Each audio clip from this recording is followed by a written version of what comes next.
Hola, estamos listos. Si os parece, empezamos. Buenos días a todos. Para mí es un placer estar aquí con todos vosotros y tener la oportunidad que me ha dado UAS de moderar esta conferencia sobre el rol de la compensación en la ruta hacia el cero neto. Y vamos, que agradezco mucho la oportunidad que se me brinda.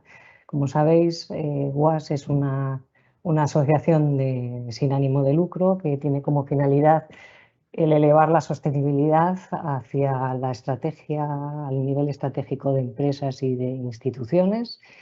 Y dentro de esta función, pues, ha organizado una serie de conferencias entre las cuales se encuentra o se enmarca esta. Antes de entrar en materia, quiero presentarme. Soy Natalia Cortina, trabajo como Senior Investment Manager en Repsol Impacto Social, que es una empresa 100% Fundación Repsol, que se creó como vehículo de inversión para promocionar el triple impacto y las empresas con vocación de impacto social, económico y medioambiental. Tengo una trayectoria, pues, de más de 25 años de profesional, gran parte en el sector de la energía, donde he trabajado en Repsol, en la sala de trading, como trader, operador y gerente de estrategia y desarrollo de negocio, y también como consultora en Arthur Andersen y Deloitte. Y tuve la suerte de participar en un proyecto de desarrollo de emprendimiento en la transformación del área tecnológica de Repsol antes de incorporarme a la fundación. Y mis funciones actuales, pues, están orientadas a impulsar o a escalar las empresas en las que participamos. Entre ellas, mi responsabilidad directa es en el área de movilidad sostenible y reducción de emisiones, y formo parte del Consejo de Silvestris, que es una empresa de reforestación como sumidero de carbono, y participo en el equipo de Motor Verde, del proyecto Motor Verde, que es una reforestación a gran escala, que luego Jaime, en una ocasión, me contamos un poco más en detalle. Bueno, nos toca hoy afrontar en esta conferencia el rol de la compensación. Y el rol de la compensación es un tema que está muy en boga últimamente, que está tomando muchísima relevancia en la gestión de las emisiones. Y para ayudarnos a entender bien qué es la compensación y la utilidad que tiene para las empresas, contamos con un panel de 3 expertos de lujo, que está compuesto por Teresa Parejo. Teresa es la directora de sostenibilidad de Iberia desde octubre de 2019. Cuenta con una extensísima carrera profesional, sobre todo en el sector, como profesora de Derecho Administrativo en la Universidad Carlos III. Se especializó en regulación y en políticas de cambio climático, y luego también ha participado o ha colaborado con el Savin Center for Climate Change Law y de la Universidad de Columbia, y con la Red de Soluciones para el Desarrollo Sostenible, y durante el tiempo que vivió en Nueva York. Teresa va a ayudarnos a entender el papel de las empresas y la necesidad de las empresas de compensar, o el uso que harían las empresas de la compensación. Por otra parte, por el lado más de la oferta, de los proyectos que generan los créditos, tenemos a Jaime de Rábago. Jaime es el director general corporativo de Silvestris, que es una empresa española orientada a liderar proyectos de reforestación como sumideros de carbono. Y es parte del equipo que lidera el proyecto Motor Verde de reforestación a gran escala. Pues también el perfil de Jaime es impresionante. Ha trabajado ha desarrollado su carrera profesional en el sector financiero, aeroespacial y de defensa, y en el de las energías renovables, donde ha impulsado varios proyectos. Y antes de incorporarse a Silvestris, pues, fue presidente de la patronal de la industria aeroespacial y de defensa, consejero delegado de Navantia, y secretario técnico del Instituto de Crédito Oficial, con lo que contamos con un perfil que nos va a ayudar mucho a entender el papel que tiene la oferta en la compensación. Y en concreto la visión del valor que aportan las soluciones climáticas naturales a las empresas. Y finalmente, para no alargarme más, tenemos a Paz Nachón. Paz Nachón es una persona que tiene una visión muy amplia del mercado y de la sostenibilidad y de los mercados de créditos. Lidera la práctica de Strive, que es el área de acción climática de Vertis, una compañía que tiene más de 20 años de experiencia en descarbonización y en ofrecer consultoría de mercados de carbono o asesoría de mercados de carbono. Cuenta con una amplia experiencia en el campo de estrategia y con mucho foco en sostenibilidad, cambio climático y energías renovables. Paz ha ayudado durante más de 15 años a compañías de sectores muy diversos a hacer el tránsito o el camino hacia generar un impacto positivo en los negocios y en la sociedad, en el planeta. Y antes de unirse a Vertis, pues desarrolló su carrera en Accenture Strategy, liderando la práctica en España y Portugal de sostenibilidad y negocio responsable. Y Paz nos va a ayudar a entender cómo funcionan los mercados voluntarios y cómo asocian las necesidades de las empresas y las ofertas de los proyectos. Bueno, vamos a tener en la plataforma tenemos un módulo de preguntas y respuestas.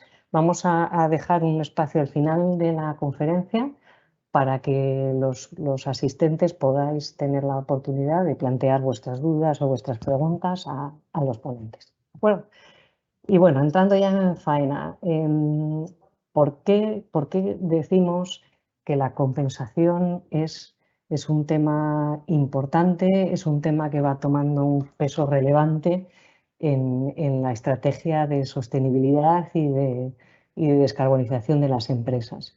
Pues todo surge, como sabéis, porque hay un problema a nivel global, que es un calentamiento del planeta como consecuencia de las emisiones de gases de efecto invernadero provocadas por la acción humana.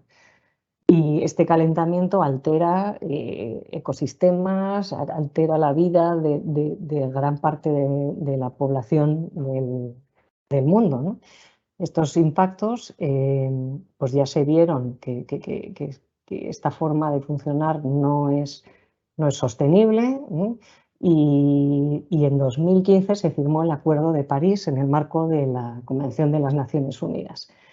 En este marco, en este Acuerdo de París, por primera vez se estableció un objetivo de intentar evitar el calentamiento más allá de 2 grados centígrados, para evitar que se generaran efectos irreversibles en el planeta. Como consecuencia de este acuerdo se establecieron unos objetivos de los países, un acuerdo que firmó prácticamente la totalidad de los países del mundo, y todos se comprometieron a hacer una contribución o a comunicar de qué forma iban a contribuir a evitar este calentamiento. Con el tiempo se ha ido viendo que estos compromisos de los países no son suficientes para llegar a ese objetivo de frenar el calentamiento hasta 2 grados y preferiblemente por debajo de 1,5, y está creciendo una sensibilización social y a todos los niveles de que es un problema que tenemos que abordar entre todos, que todos los agentes del mercado tienen que participar y entre ellos las empresas tienen un papel esencial, un papel que poco a poco se está viendo como clave, y la gestión de la sostenibilidad no deja de ser un tema, o de las emisiones, deja de ser un tema voluntario para formar parte de las decisiones a la hora de acceder a la financiación, a la hora de conseguir contratos o clientes, contratación pública e incluso de acceder al talento. En este contexto, las empresas han asumido o van asumiendo compromisos de descarbonización que comunican públicamente, están comprometiéndose a establecer su propia descarbonización. Sin embargo, hay veces en las que se enfrentan a unas emisiones muy difíciles de abatir, y aquí es donde entra a aportar valor el concepto de la compensación de emisiones. Sin querer alargarme mucho más, yo creo que le voy a pedir a Paz que nos explique en qué consiste realmente la compensación, porque muchas veces, Paz, cuando se habla de este tema, se habla de carbono neutral, de cero neto, de absorciones, reducciones, compensación, reducción, y se genera una confusión que hay veces que es un poco difícil de entender para el que no esté metido en el tema. Entonces, sí que te pediría que nos expliques, cuando hablamos de compensación, realmente qué queremos decir y cómo funciona, cómo se estructura una compensación y cómo se lleva a cabo. Muchas gracias, Natalia, y bueno, y gracias a UAS por la oportunidad de estar aquí hoy. Como ya apuntabas, nosotros en el Grupo Vertis trabajamos tanto en mercados de cumplimiento como en mercados voluntarios, que sé que es de lo que más vamos a hablar hoy. Y en el mercado voluntario nos encontramos precisamente entre lo que serían los proyectos de reducción de emisiones y las empresas que quieren compensar sus emisiones. Y nuestra labor es lograr que se encuentren y lograr ese impacto. Así que lo que voy a compartir es lo que yo espero que sea la visión amplia que yo creo que nos da el trabajar con tantas empresas y conocer su visión y sus preocupaciones, y también con los desarrolladores de proyectos, ¿no? Sus necesidades. Pero ¿cómo surge esto de la compensación? Pues surge, como ya apuntabas tú, porque las empresas grandes y pequeñas están ahora planteándose esa transformación hacia la descarbonización, hacia las emisiones cero neto, sabiendo yo creo que en el futuro que las empresas que no gestionen su sostenibilidad, que no gestionen esa descarbonización, pues quizás tendrán poca cabida. Y este trabajo se acomete siempre en un orden muy concreto, que es primero medir, porque claro, lo más importante, lo primero sería conocer los focos de emisión, conocer bien dónde están realmente esos puntos clave de donde hay que trabajar y poder desarrollar las estrategias de reducción de emisiones. Y luego reducirlas al máximo. Y este es un trabajo que se hace en continuo y seguro que Teresa luego nos contará también cómo lo están enfocando ellos. Y luego al final lo que queda siempre son unas emisiones que normalmente se llaman residuales, pero quizás esto dependiendo del sector, pueden ser un foco de emisiones muy importante. Son aquellas emisiones que la empresa no ha sido todavía capaz de reducir, bien porque no es viable técnicamente o económicamente a fecha de hoy. Entonces, aquí es donde entra el concepto de la compensación, siempre al final de este proceso, para compensar aquellas emisiones residuales que no hemos podido reducir de otro modo, y se compensan con créditos de carbono. Entonces, estos créditos de carbono es un mecanismo que surgió hace más de 20 años ya para canalizar la financiación precisamente de las empresas emisoras de carbono a los proyectos que contribuyen a la reducción de emisiones y a la lucha contra el cambio climático. Y son proyectos que trabajan siempre en base a un escenario de línea base en ausencia del proyecto. O sea, lo que sería el business as usual en ausencia del proyecto. Y hablamos de proyectos. Cuando hablamos de un proyecto de reducción de emisiones, hablamos de proyectos muy diferentes. Hablamos desde proyectos de soluciones basadas en la naturaleza, como puede ser un proyecto de aforestación, reforestación, que espero que ahora oiremos hablar más de ellos también, y que esos árboles nuevos capturan CO2. Pero también hay proyectos que evitan emisiones, como proyectos, por ejemplo, pues seguro que habéis oído hablar muchos de los proyectos de cocinas limpias, donde se reemplaza el uso de un material más contaminante por otro más eficiente y sostenible. Y en este caso el proyecto lo que hace es reducir emisiones y bueno, y también muchas veces los proyectos de reducción de emisiones contribuyen a los objetivos de desarrollo sostenible de forma importante, eso no hay que tenerlo en cuenta. Estos proyectos se registran siguiendo un estándar internacional, uno de varios, y siguiendo metodologías aprobadas, y generan créditos de carbono en función de las toneladas de CO2 que capturan o evitan.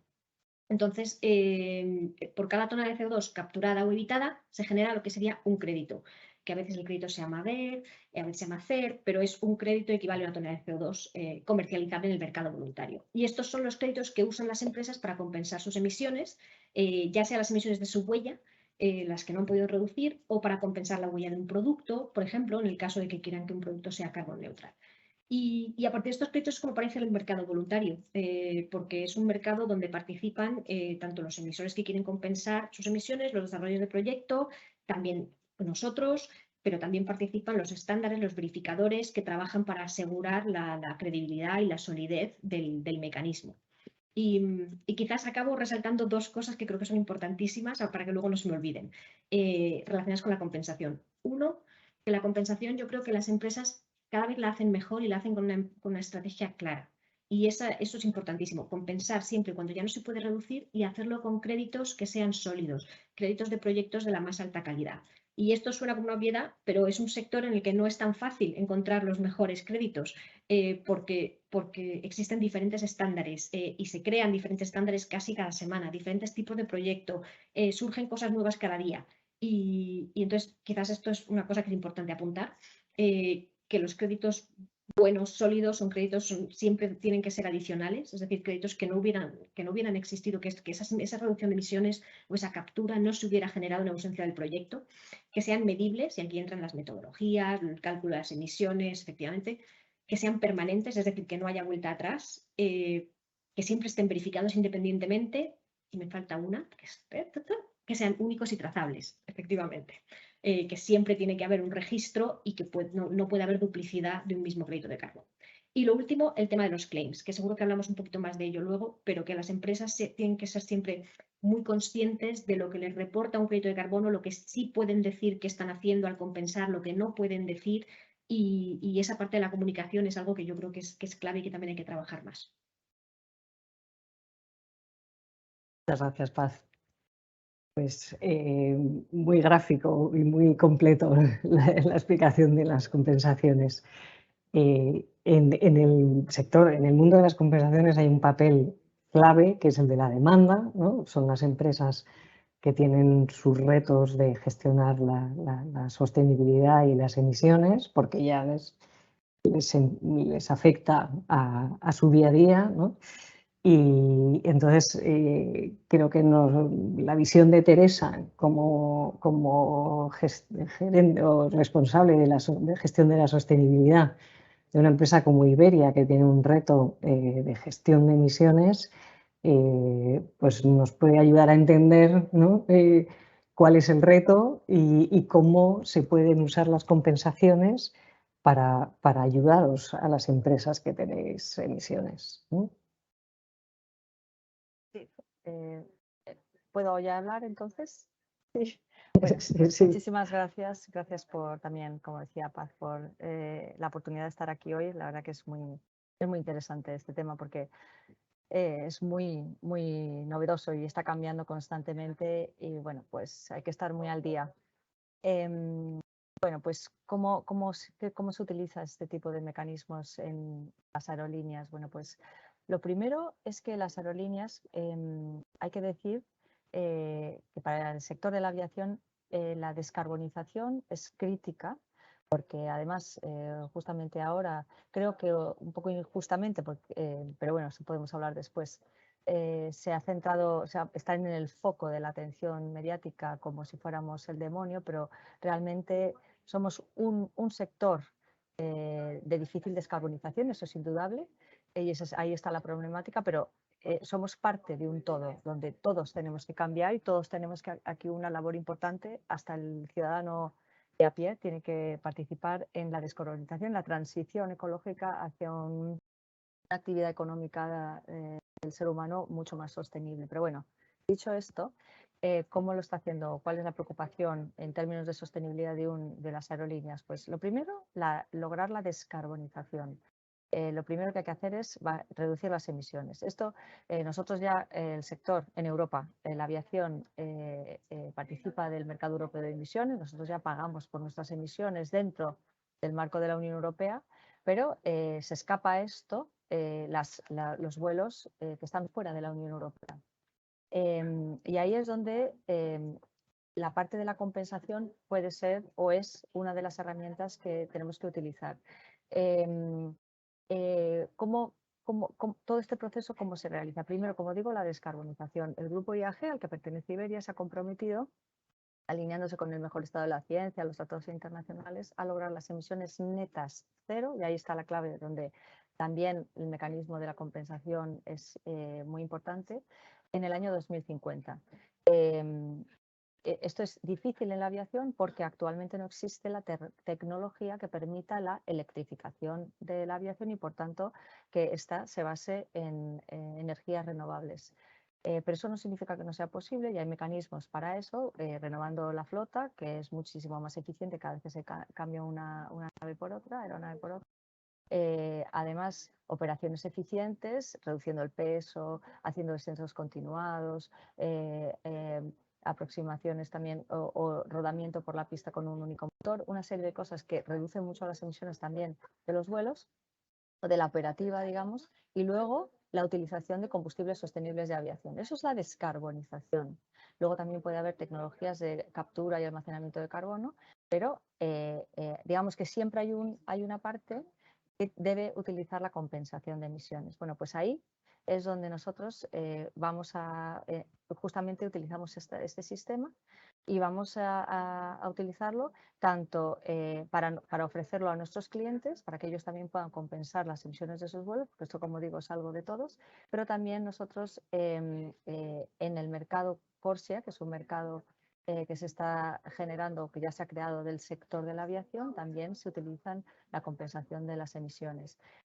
Sobre una línea base que ahora justamente se está negociando y que también se va a determinar cuáles son los créditos o los mecanismos de compensación o los proyectos de compensación que son viables para que sean íntegros y con un máximo de seguridad y certificación, tal y como ha dicho Paz. No sé si esto, bueno, brevemente, a lo mejor luego ya podemos seguir hablando. Gracias. Gracias, Teresa. Bueno, Jaime, ahora, como comentábamos antes, existe un cambio climático, efectos devastadores en muchos casos y el problema de las emisiones se traslada también a problemas de ecosistemas, de espacios naturales, de impacto en las personas.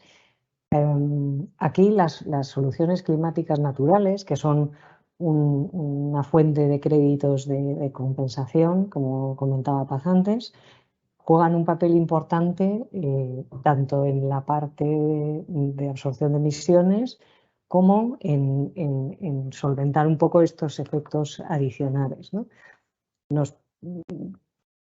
Te agradecería si nos puedes contar en qué consiste realmente un proyecto de reforestación como sumidero de carbono, ¿no?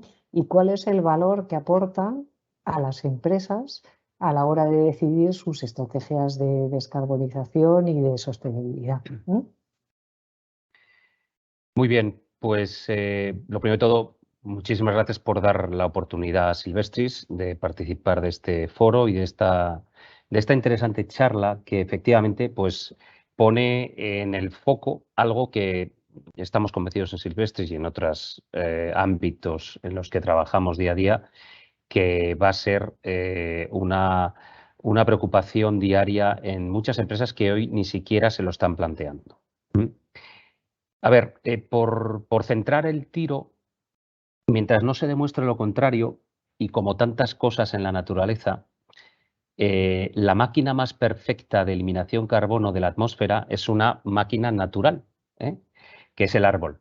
El árbol lo que hace, las plantas en general, lo que hacen es absorben el CO2 de la atmósfera, transformando a través de una fórmula química el carbono en madera y dándonos oxígeno para respirar. O sea que encima de ser una máquina, no es una máquina diabólica, es una máquina perfecta desde ese punto de vista y además nos genera beneficios a la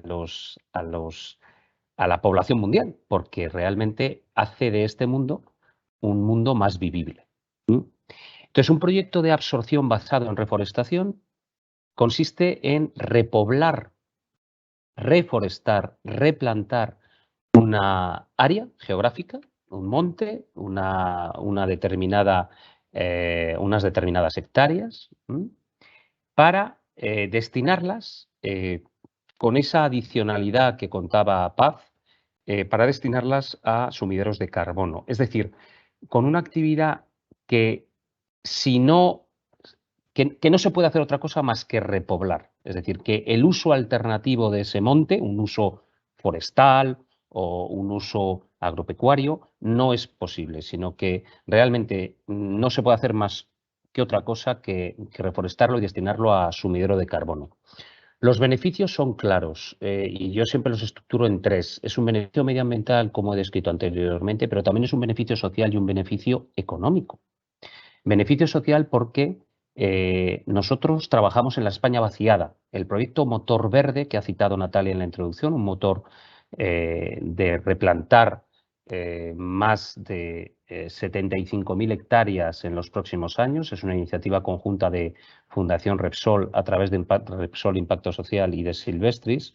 Es un proyecto muy ambicioso que cuida mucho esa vertiente social, es decir, proporcionar trabajo a zonas donde nadie llega con inversión, donde no va a haber inversión productiva, no va a haber industria, no va a haber incluso servicios, y proyectos como el nuestro pues caen como el maná. Pero además tiene que ser viable económicamente. ¿Y por qué tiene que ser viable económicamente? Pues como ha contado Teresa, porque las empresas se están empezando a plantear en esa senda, primero de cálculo de la huella de carbono, después de una descarbonización progresiva basada en la tecnología, hasta una parte que es irreductible técnicamente o irreductible económicamente, pues esa parte es la que hay que compensar y se pueden compensar a través de proyectos de carbono. Una última característica que engloba todo lo anterior, y con esto termino. Estamos viendo, y Paz lo ha descrito muy bien, un flight to quality. La calidad es lo que ahora mismo es lo que mueve el mercado. De nada sirve comprar un proyecto barato de $2 la tonelada en, por decir un país, Colombia, si realmente determinada guerrilla o determinado conflicto en la selva no te va a permitir ni siquiera llegar a ese sitio para poder verificar que ese bosque que has plantado está continuando y absorbiendo esas toneladas. Estamos trabajando en un país de la Unión Europea, estamos trabajando con un entorno absolutamente legal y claro. En España, para plantar un árbol, pero también para plantar un árbol, necesitas someterte a la ley de montes y todas las leyes autonómicas y locales que describen y regulan los bosques. Y, por tanto, nuestros proyectos son claramente proyectos de esa calidad a la que aludíamos antes en intervenciones anteriores. Espero que haya quedado más o menos claro lo que es la idea de un proyecto de absorción. Muy bien, gracias, Jaime. Bueno, ha comentado antes Paz que los créditos de carbono que se generan con los proyectos de absorción y que se financian vía las emisiones, que permiten canalizar la financiación de las empresas emisoras, se negocian en el mercado voluntario. El mercado voluntario no es algo nuevo que haya surgido recientemente, es algo que, lo comentaba Paz antes, es algo que ya existía, pero con un enfoque quizás distinto, más de responsabilidad social, de valores de compañías, pero con el papel que está tomando en la actualidad, pues es un mercado que está evolucionando, que se está estructurando y que está en un proceso de construcción o de evolución. Quería hacer un repaso con cada una de vuestras perspectivas.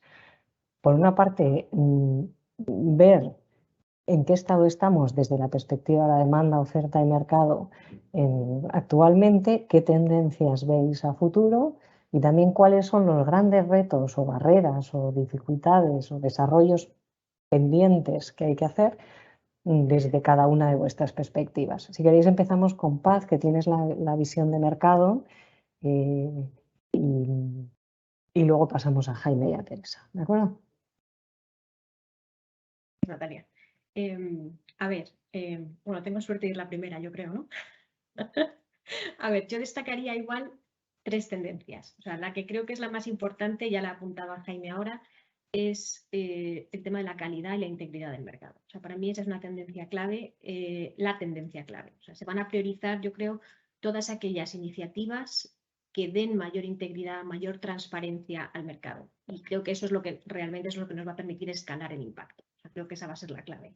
Existen ahora varias plataformas, varios grupos de trabajo que tienen foco precisamente en la integridad del mercado, como la Voluntary Carbon Markets Integrity Initiative, el Integrity Council, pero también la Science Based Target Initiative está trabajando este tema. Y estos grupos están trabajando sobre todo sobre el lado del supply, o sea, lo que sería la estandarización de créditos, los contratos, los claims, y a mí esto me parece importantísimo. O sea, creo que cuanto más se trabaje esto, pues más seguridad estaremos dando a las empresas, a los compradores de los créditos y a la sociedad en general de para qué sirve esto.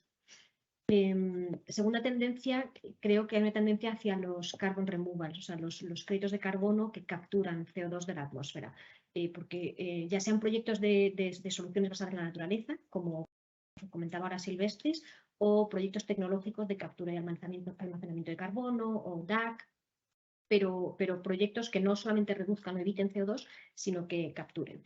Y esto no quita que la reducción de carbono siga siendo importante, por supuesto, los créditos de reducción, pero la tendencia de los removals está ahí. Y yo creo que la mayor parte de las empresas con las que hablamos ahora mismo buscan que por lo menos una parte de su portfolio de créditos de carbono sean removals. Y son ahora mismo por los proyectos más apreciados y yo creo que es una tendencia que va a seguir. Y la tercera tendencia, que esta no era el caso hace unos años, o sea que esta es interesante, es también la entrada de las empresas en el desarrollo de proyectos propios. Esto es algo que nosotros estamos viendo con muchos de nuestros clientes que antes solamente compraban créditos, pero que ahora buscan además participar de un modo u otro en los proyectos. Y creo que hay varios motivos para esto. Creo que pues, uno de ellos es lo que decíamos antes, ¿no? Que las empresas están sufriendo un gran escrutinio muchas veces y necesitan conocer muy de cerca los proyectos en los que participan, los proyectos que usan para compensar esas emisiones residuales. Y luego también creo que es una forma de asegurarse, en cierto modo, la oferta en un mercado en el que la demanda está creciendo. Y los retos, me queda un minuto, ¿verdad? Vale. Bueno, los retos están también muy ligados a estas tendencias. Hablamos de integridad, de calidad, pero el mercado voluntario sigue siendo un mercado muy fragmentado, donde muchas cosas siguen yendo proyecto a proyecto. Y esto tiene un sentido de por qué empezó todo, porque claro, cada proyecto tiene unos atributos muy específicos de ubicación, de vintage, de tecnología, de su contribución a los ODS, y los créditos pues siempre han tenido un precio diferente, un valor diferente en función del tipo de proyecto que había detrás y de estos atributos. Pero claro, ahora mismo están estas organizaciones, estos grupos de trabajo, trabajando para estandarizar por tipología, por atributo, y esto es importante porque va a permitir escalar, pero a las empresas yo creo que sienten a menudo que todavía se les juzga por sus decisiones a nivel proyecto. Es decir, las empresas a veces no pueden comprar un contrato estandarizado porque se les pide, sus stakeholders mismos les piden un nivel de escrutinio que únicamente logran si compran créditos de un proyecto concreto. Y el reto de resolver esto es enorme, porque si no, no podemos escalar, el mercado voluntario no será capaz de escalar el impacto en la lucha contra el cambio climático. Y un segundo reto por el lado del supply, que creo que también es muy importante, sobre todo ahora que nos acercamos a la COP de Egipto el mes que viene, es el reto del Acuerdo de París. O sea, de estos créditos provenientes del Acuerdo de París, del nuevo mecanismo que se va a desarrollar, que va a reemplazar al mecanismo de desarrollo limpio. Y ahora el trabajo que se está haciendo ahora como parte del desarrollo detallado de las reglas, los procedimientos del artículo 6.4, que los países tienen que decidir qué van a utilizar para su cumplimiento ante París, qué créditos van a vender, cuáles van a usar internamente. Y yo creo que el hecho de que esto se haga país a país y que todavía no esté hecho, pues genera no sé si me atrevo a llamarlo un riesgo geopolítico sobre la oferta que antes no existía, en cierto modo. O sea que creo que eso es un reto. Y el último reto que apunto es la tecnología. Y aquí ya me callo. No solamente la parte de la tokenización de créditos, que ya se empieza a ver casos interesantes, pero también el futuro desarrollo de nuevas plataformas, de exchanges y sobre todo cómo la tecnología nos pueda ayudar a conseguir esa mayor transparencia para que las empresas y la sociedad entiendan lo que aporta cada modelo, cada crédito y cada reducción de emisión. Sí, me callo. Muy bien, muchas gracias, Paz. O sea que clave la calidad, ¿no? La integridad, el dar garantías de que el uso que se hace de estos créditos realmente se plasma en un efecto climático, ¿no? En una ayuda a luchar contra el cambio climático. Y también me ha gustado mucho la exposición que has hecho de que la oferta está muy fragmentada y hay mucha variedad de proyectos, mucha tipología de proyectos y de créditos. Y también en la parte de la demanda hay muchos enfoques o puede haber enfoques diferentes en función de la estrategia de descarbonización de la empresa o de los principios o valores de las empresas, ¿no? Y el mercado tiene esa labor de facilitar o de integrar dos mundos que a priori son complejos, ¿no? Teresa, tú en alguna ocasión que hemos hablado me comentabas lo que supone para una empresa de estas estar en el foco, que muchas veces os condiciona el cómo afrontar este tema y os supone una responsabilidad adicional a la hora de afrontar la compensación, porque lo tenéis que hacer de forma impecable, ¿no? En este sentido, ¿cómo ves tú, en qué momento estáis las empresas que necesitáis usar la compensación? Sí. ¿Cómo crees que va a evolucionar tanto a nivel interno como en vuestra relación? O sea, si las empresas estáis adaptando algún tipo de desarrollos, tanto internos como en el mercado, para lo que se os viene en los próximos años. Y también qué retos veis desde el lado de los usuarios, qué necesitáis o qué para que realmente hagáis uso a gran escala de este mercado voluntario. Sí. Pues yo voy a seguir, me lo ha dejado, vamos, fenomenal, Paz, voy a seguir he tomado y voy a seguir su que ella ha dicho, porque es que tal cual, o sea, todo lo que ella ha indicado, lógicamente, pues es lo que nosotros estamos justamente viviendo. Principalmente, o como primera cuestión, las tres tendencias a las que ella se refería, pues lo primero que nos preocupa es la calidad y la integridad ambiental de los proyectos elegidos para esa parte a la que no llegamos en el proceso de descarbonización, en esa transición ecológica de nuestro sector. Para esa parte que necesitamos utilizar esos créditos o proyectos de compensación, pues necesitamos asegurarnos justamente por lo que, no solamente porque nos están observando, porque Europa es un mercado muy exigente, como debe ser, sino porque además es lo que hay que hacer. Vamos, si queremos que esto sea de verdad, tenemos que asegurarnos de que lo que estamos haciendo es definitivo y es íntegro y adicional, etcétera, etcétera.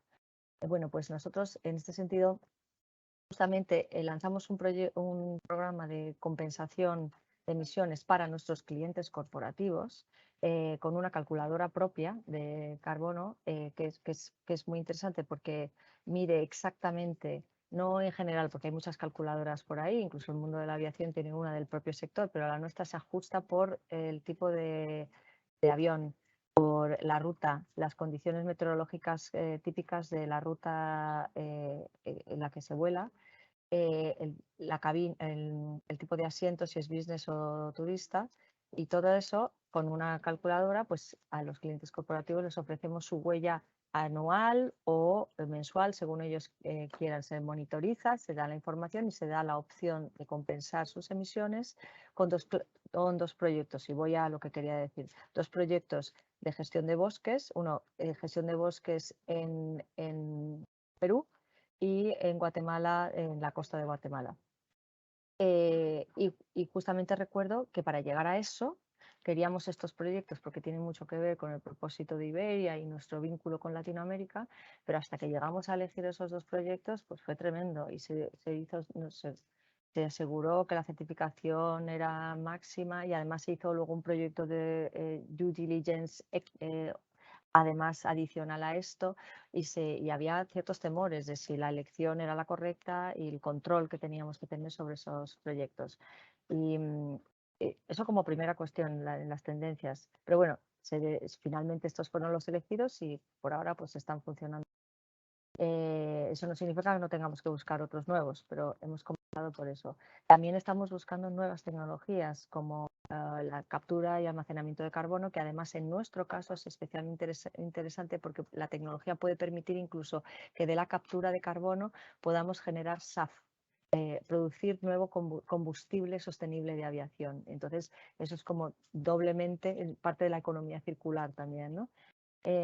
Además, también hay una posibilidad, como cualquier empresa, de entrar como inversor en proyectos que sean propios para uso propio o incluso vender esos créditos.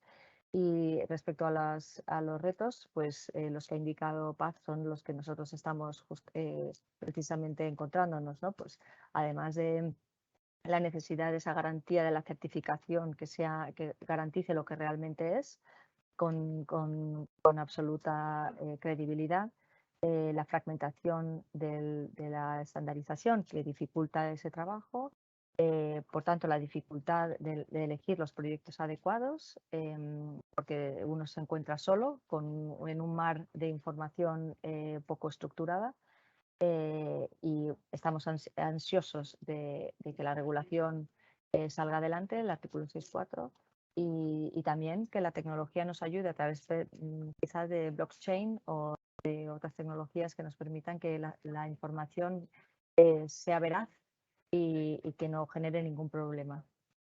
Creo que con eso termino. Muchas gracias, Teresa. Jaime, desde la perspectiva vuestra de desarrolladores de proyectos, aquí igual que Teresa y la demanda son los que generan la necesidad, vosotros sois los que proveéis de los créditos que tanto necesitan las empresas que compensan. Y ya hemos visto que hay una preocupación, ¿no?, por hacerlo bien, por garantizar que no hay un riesgo reputacional detrás de lo que comunican las grandes empresas y que realmente su apoyo a la lucha contra el cambio climático es un hecho y no una comunicación sin contenido detrás, ¿no? Entonces ahí tenéis un papel que entiendo que es de suministrar créditos en unas condiciones de calidad determinadas y, por supuesto, a unos niveles de precios o competitivos que ayuden a que escale esta compensación y estos mercados voluntarios. ¿Cómo se plantea un desarrollador de proyectos este reto? ¿Qué tendencias veis y también qué dificultades como desarrolladores os encontráis a la hora de escalar? Bueno, pues yo parafraseo aquella mítica película de los años 70, Danzad malditos, y la hemos transformado en Plantad malditos. Lo que estamos viendo es que va a haber un desacoplamiento brutal entre la oferta y la demanda. Es decir, la demanda va a crecer exponencialmente en los próximos años.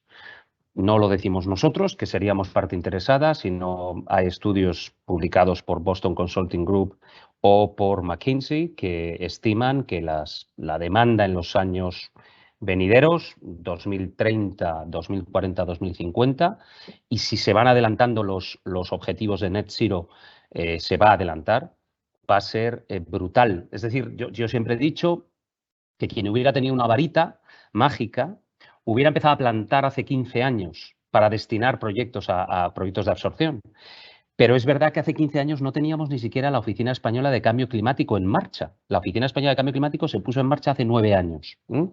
Silvestris ya en aquel momento empezó a ver que esa iba a ser la tendencia y empezó a hacer proyectos a empresas del IBEX. Nosotros tenemos como clientes, son públicos, por eso lo puedo decir, pues CaixaBank, Enagas, Banco Santander. Les hemos hecho esos proyectos a los que hablaban Paz, que realmente tenían un interés por participar en los proyectos, no solamente comprar en el mercado, sino participar en los proyectos. Pero voy más allá. Hemos logrado levantar un fondo de inversión con Crédit Agricole y con Portobello Capital para precisamente plantar contra almacén, porque sabemos que los pedidos van a llegar. O sea, vamos a desarrollar proyectos, por ahora por 25.000 hectáreas, unos 6 millones de toneladas, para ponerlos en el mercado a medida que la demanda nos vaya llegando. Es decir, la situación real es que esto está cambiando vertiginosamente. Lo que hace año y medio podíamos tener alguna duda, cuando ya nosotros nos estábamos moviendo para escalar el proyecto, esto ya podemos afirmar que la demanda está creciendo por lo que nos llega del mercado.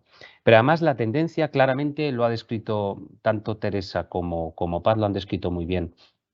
Hay que desbrozar, hay que quitar el grano de la paja, hay que saber que quien te está ofreciendo un proyecto es un proyecto de calidad, un proyecto que va a tener esa sostenibilidad en los 20, 30, 40 años próximos, que son los entornos de duración en los que se mueven los proyectos certificados por la Oficina Española de Cambio Climático.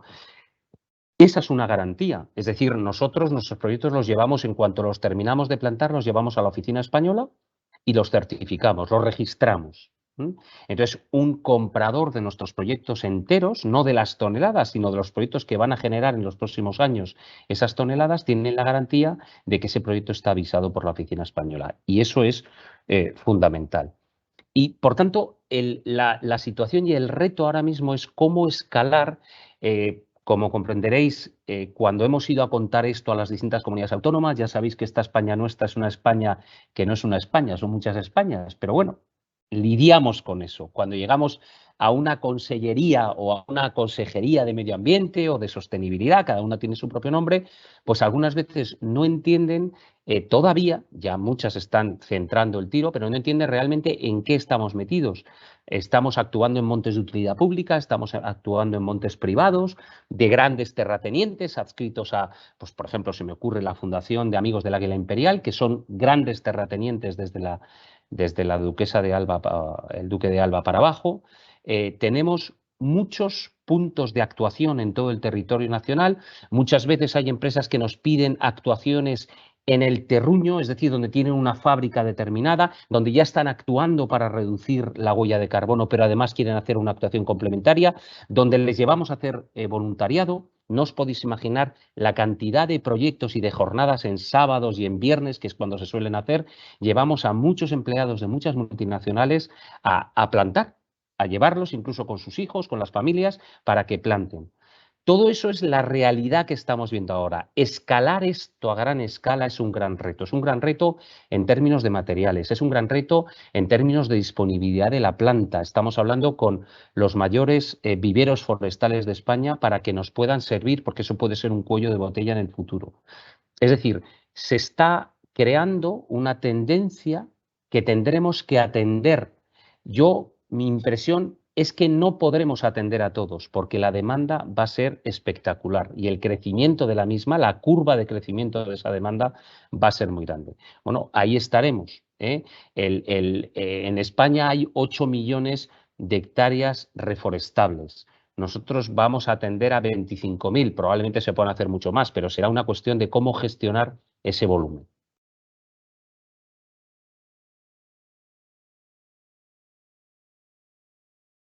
Muchas gracias, Jaime. La verdad es que tenemos todos un reto impresionante por delante, ¿no? Y en concreto en la reforestación, el hacerlo bien, ¿no? Y el hacerlo bien de forma que sea coherente con los principios que mencionaba Paz antes, de adicionalidad, de permanencia, de que los créditos sean únicos y que además encaje con las necesidades que comentaba Teresa antes, ¿no? Y de la comunicación que necesitan hacer las compañías que están compensando, pues es un reto importante de la oferta, ¿no? Y más aún si tenéis el impacto social y las implicaciones sociales y locales asociadas, ¿no? Entonces, muchas gracias. Vamos un poquitín justos de tiempo, pero bien, hay espacio como para contestar alguna pregunta. Estoy viendo alguna, no sé si ya se ha contestado, pero por si acaso alguno queréis recalcar, hay una pregunta que dice que cómo se pueden realmente diferenciar qué es un crédito bueno y qué es un crédito malo. ¿Dónde está esa diferencia? Veo que Teresa tiene ganas de... Ha dado la clave, ha dado la clave. ¿No?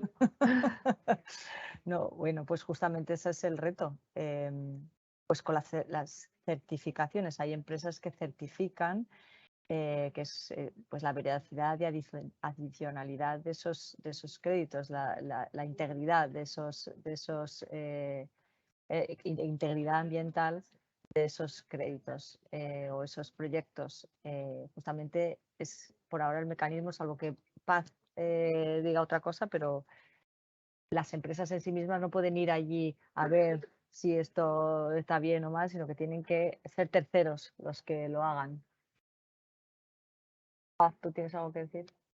Justo. A ver, puedo aportar poco a lo que ya habéis dicho, Teresa, y lo que ha dicho antes Jaime, que yo creo que nos ha descrito muy bien cómo es un crédito de calidad, ¿no? Porque más que créditos buenos y malos, a lo mejor tenemos que hablar de eso, de los créditos de la máxima calidad y créditos de mecanismos pues, más maduros y menos maduros. Entonces, yo creo que aquí hay diferentes estándares y que ya han demostrado que cumplen todos esos requisitos que comentábamos antes de adicionalidad, de permanencia, y que forman parte, por ejemplo, de una lista de créditos pues, de estándares reconocidos por ICROA, que, bueno, que quizás es un buen sitio para empezar a mirar cuando alguien se acerca al sector por primera vez y quiere ver cómo lo hacen, pero no es una lista estanca. Y yo creo que esto es importante, que muchas veces hablamos del Gold Standard, del Verified Carbon Standard, del CAR en Norteamérica, pero no es una lista estanca porque hay mucha innovación en el sector y nuevos estándares que están demostrando ya esta robustez y que entran a formar parte o entrarán en breve a formar parte de estos estándares reconocidos internacionalmente. Así que no es tanto créditos buenos y malos, pero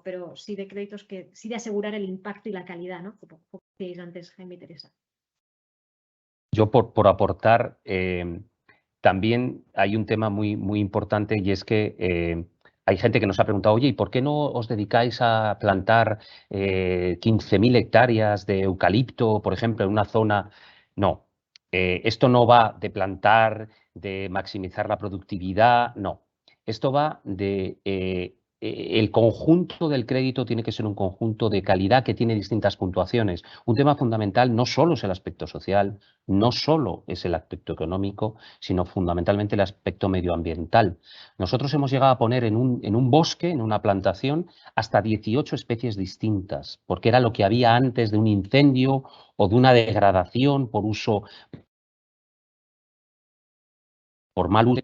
Entonces, muy importante, los estándares los damos por supuestos. Nosotros no podemos colocar en el mercado algo, por ejemplo, que no esté certificado por la Oficina Española o, como estamos iniciando, el Verified Carbon Standard, el de Verra.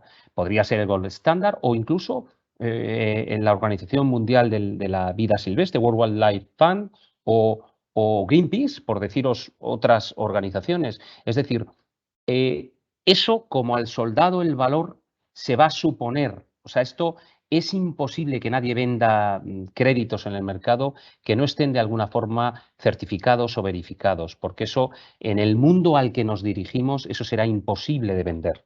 Ya la sofisticación de la demanda vendrá aparejada con ese crecimiento de la demanda.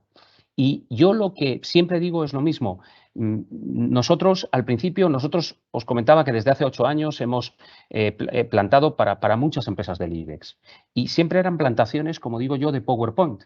Nosotros les explicábamos, algunos nos pedían un detalle de cómo tal. Podemos llevar a Grandas de Salime en Asturias, en un paraje osero precioso, en el que desde la última gran vía de comunicación son 2 horas por unas carreteras comarcales por las que no circula nadie. Les podemos llevar aquí al lado de Madrid, a Torremocha del Jarama. Les podemos llevar a las Urdes, a las olvidadas Urdes de Extremadura, y lo pueden ver. Y lo pueden verificar y pueden ver que aquello está creciendo, que aquello está plantado con unos estándares que nos estaban exigiendo a la hora de certificarlo. Yo, por resumir en una sola palabra el tema, tomo la palabra de Paz al principio de la intervención. La clave es la calidad. Aquí no valen atajos, nos estamos jugando mucho. No podemos plantar por plantar. Tenemos que plantar con sentido, ya no sentido de país, sino sentido de mundo, de tierra.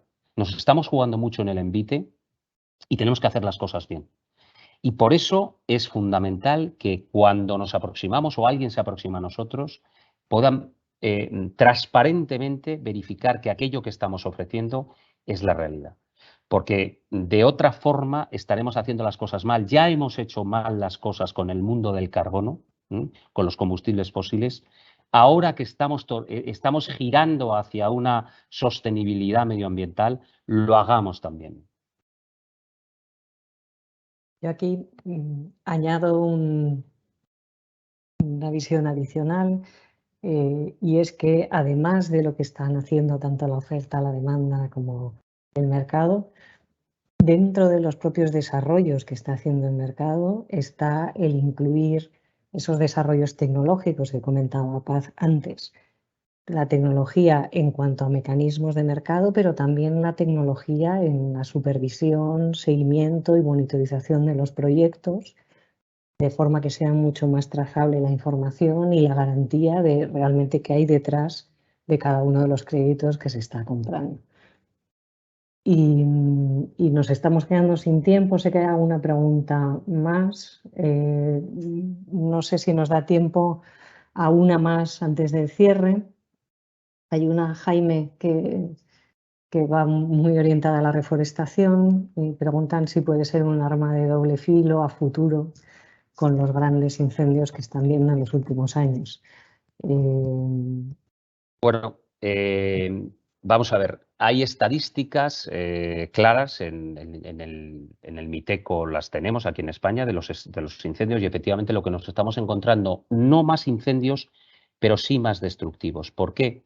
Pues porque hay una asignatura pendiente que es el mantenimiento de los bosques. Ya sabéis que había esa campaña publicitaria de cuando el bosque se quema en los años 70, algo suyo se quema, y el chiste era algo suyo se quema, señor Marqués o señor Conde.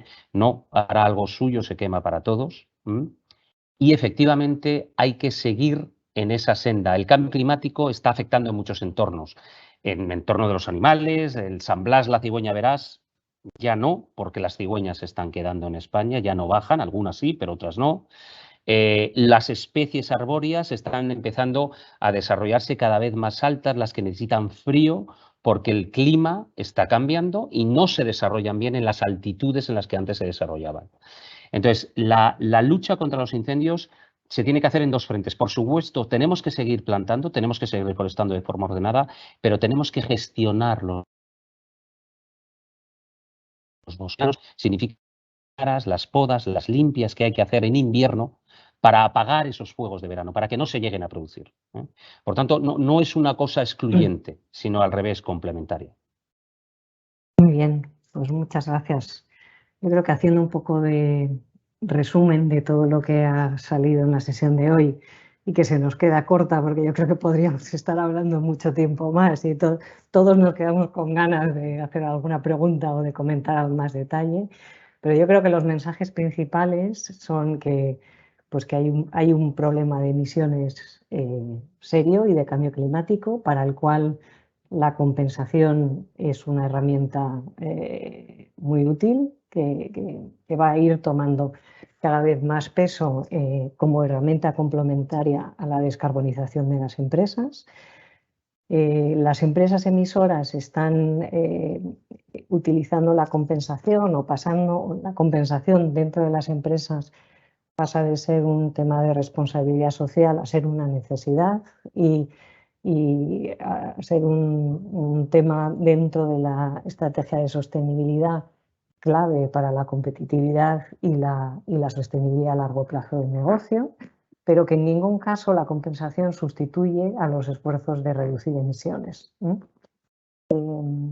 Cada compañía tiene su enfoque y el uso de la compensación probablemente varíe entre compañías, pero sí que hay un esfuerzo del sector de todos los agentes para escalar el mercado voluntario y para conseguir que tenga un peso muy importante en la gestión del cambio climático.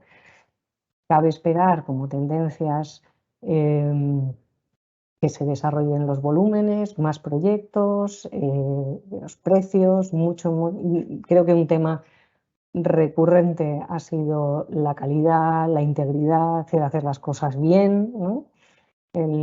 Para generar la confianza de que esto se está haciendo con toda la responsabilidad y que realmente esto tiene un impacto en la lucha contra el cambio climático. Entonces, por la parte de las empresas hay un reto, ¿no? de que entiendan bien qué hay que comprar, qué hay detrás de los proyectos, qué uso hacer y cómo comunicar el uso que se está haciendo de esta compensación. Por parte de los generadores de créditos, muy importante que se hagan proyectos sólidos y que se hagan a precios que permitan a las empresas apalancarse en la compensación.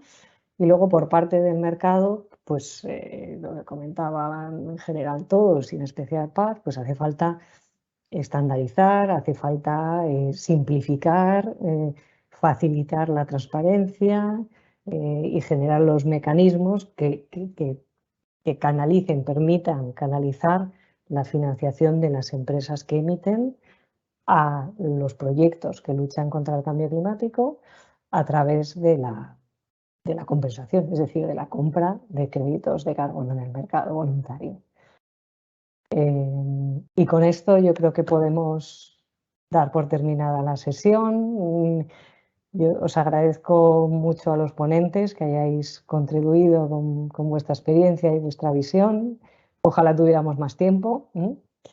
Y muchas gracias a todos los asistentes. Y espero, os espero que sepáis que hay la última conferencia de la serie de WAS el próximo día 24 de noviembre, para resumir las conclusiones de todas las sesiones que han tenido hasta la fecha. Y nada, lo dicho, ha sido un placer participar en esta sesión y muchísimas gracias a todos. Muchísimas gracias. Muchas gracias. Hasta luego. Muchas gracias a pronto. todos. Hasta luego. Adiós. Adiós. Gracias.